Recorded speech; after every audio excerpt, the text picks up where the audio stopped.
Welcome to my channel. ഞാനൊന്ന് ഉണ്ടാക്കാൻ പോകുന്നത് വഴുതന തോരനാണ്. അപ്പോൾ അതിനുള്ള ചേരുവ എന്തൊക്കെയൊന്ന് നോക്കാം. 1/2 കിലോ വഴുതന, അരമുറി തേങ്ങ, ഒരു വലിയ ഉള്ളി, 3 പച്ചമുളക്, 8 അല്ലി വെളുത്തുള്ളി, 3 കറിവേപ്പില.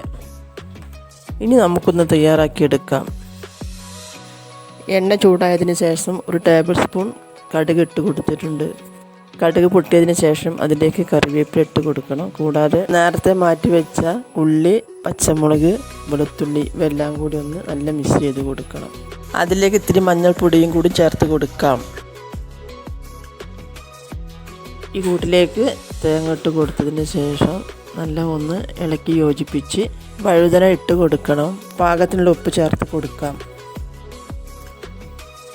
വഴുതന വേകുന്നതിന് വേണ്ടി പാകത്തിലുള്ള വെള്ളം ഒഴിച്ച് കൊടുത്ത് നല്ല ഒന്ന് ഒരു 10 മിനിറ്റ് നേരം അടച്ച് വെക്കണം.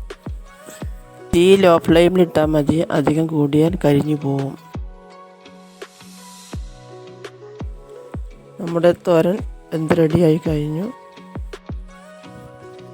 ഈ റെസിപ്പി നിങ്ങൾക്ക് ഇഷ്ടപ്പെട്ടാൽ വീട്ടിൽ ഉണ്ടാക്കി നോക്കണം. സബ്സ്ക്രൈബ് ചെയ്യാൻ മറക്കരുത്.